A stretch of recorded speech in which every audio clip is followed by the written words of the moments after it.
The disgusting truth about personal hygiene in history. Have you ever wondered what personal hygiene was like in the past? From ancient civilizations to the Victorian era, you may be surprised to learn about the disgusting truth about personal hygiene in history. From bathing in urine to using animal fat as soap, get ready to be shocked by the strange and sometimes revolting practices of our ancestors. Let's begin. Historic bathers. Nothing beats a hot shower or bath after a long day. Putting on clean clothes and generally giving ourselves a mini makeover increases our confidence and attitude, and more significantly, we smell better.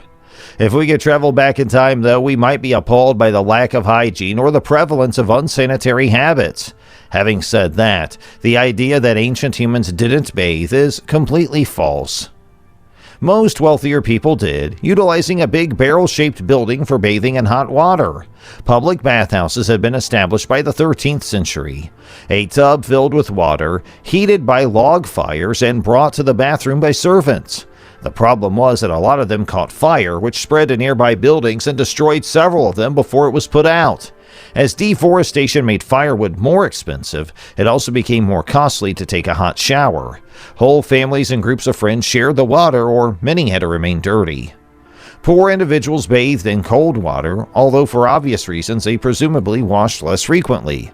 They accessed water from nearby sources, such as rivers and lakes, or brought water in containers indoors. In addition, the majority of manors and castles featured facilities for hand washing before and after meals. However, cleanliness was largely non-existent in other spheres of life, mostly due to a lack of understanding of bacteria, viruses, and the transmission of disease. Toilet habits like garde-lou. The romantic image of a tall castle surrounded by a moat with clear, sparkling water is not quite right, even more so when we talk about toilets that were used hundreds of years ago. They were called privies in Tudor homes. Many were just bowl-shaped pieces of wood with a hole cut out in the top. This would go into a space called a garderobe that looked like a cupboard. Not much better were the castles. The piece of wood often just covered a hole in the floor that led to the moat. Now you know why there weren't any paintings of cute old people fishing in a castle moat. Peasants didn't have any kind of toilet, no matter how simple. They had to go to the bathroom where they could and then bury their waste. No one was used to washing their hands after going to the bathroom. No one had toilet paper, whether they were rich or poor. People who were poor could wipe their bums with leaves or moss. If you had a little more money, you could use wool from lambs. But if you were the king, you had someone else clean your behind for you. The person who wiped the king's behind was called the groom of the stool, or more formally, the groom of the king's close stool to king. Even though this job might seem disgusting, it was very popular. Noblemen would fight hard and dirty, if you'll pardon the pun, to get their sons hired in this job, because it often led to powerful jobs like private secretary to the king. Because the groom knew the king's deepest, most personal secrets, he often became his most trusted advisor and friend. Old Edinburgh.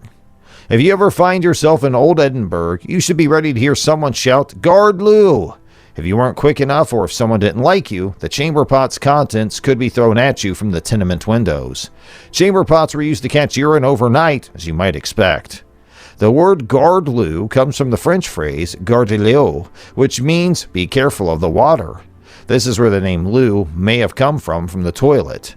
In a funny twist, the smell of the chamber pot's contents was called the flowers of Edinburgh. So what happens to all this trash that was lying around? In theory, there was supposed to be some kind of street cleaning, but this was rarely done well. The streets were always full of human and animal poop, urine, rotting food, dead animals, and other things. It wasn't until the end of the 18th century that there was a good way to clean the streets. Personal grooming and hygiene. The son of Mary, Queen of Scots, King James VI of Scotland, the first of England, was called the wisest fool in Christendom. Personal hygiene wasn't part of his wisdom, which is a shame. The king wore the same clothes for months at a time, sometimes even slept in them. He also wore the same hat 7 days a week, 24 hours a day, until it pretty much fell apart. He didn't wash or bathe at all because he was sure it was bad for your health. Flea and body lice bites were a major cause of infection because they were everywhere. People with less money were especially at risk. Due to a poor diet and lack of food, bites would often turn into infections. Also, the human flea can spread diseases like typhus, as well as parasites like tapeworms. Having rushes or straw on the floor was another way people got sick, especially in the Middle Ages. They were used to cover the building's natural dirt floor, and the top rushes were often switched out. Wildflowers and herbs with sweet smells would be added to these to make the room smell nice. But the bottom layer of rushes wasn't always completely cleared, which led to all sorts of possible sources of infection. When the great scholar Erasmus went to Britain in the 1600s, he said the following: "The floors are usually made of white clay and covered with rushes. The rushes are sometimes replaced, but they aren't done well enough that the bottom layer isn't touched up for 20 years. This layer can be full of things like vomit, dog and human waste, fish scraps, and other disgusting things that shouldn't be named. When the weather changes, people breathe out a vapor that I think is very bad for the health." In the dining rooms of manor houses and castles, the rushes got dirty and smelly very quickly. Food, drinks, and other things were often thrown or spilled on the floors and left there. Most of the food would be eaten by the dogs in the house, but even they left enough for bacteria and rodents to grow. Here are strange things about grooming in the past. Microscopic pieces of mouse skin were often used to cover eyebrows that were out of style. Ceruse was both men's and women's favorite foundation. It gave the famous smooth pale look, but it had lead in it, which got into the body through the skin and caused poisoning. This makeup also had a strong smell and tended to break. Men wore linen drawers, but the women didn't wear any underwear at all. Most people took their annual bath in May, so by June they were still pretty clean. This is why so many weddings took place in June. But as a safety measure, brides carried bouquets of flowers to hide any unpleasant smells. Weddings in June and carrying bouquets are still traditions, but most wedding parties smell a lot better these days. When people took baths, the man of the house was the one who got to fill the tub with clean water. Then the house's sons were let in, followed by the wife, the rest of the women, and the babies.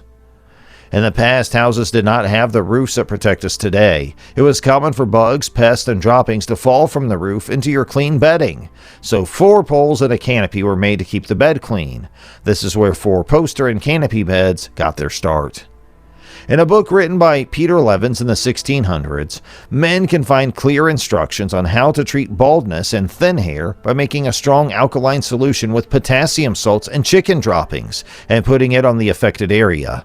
Also, if a man wanted to get rid of hair anywhere on his body that he didn't want, he should mix together eggs, strong vinegar, and cat dung to make a paste. When this is mixed into a paste, it should be put on the places where hair needs to be removed. Nobody knows why. They didn't just shave.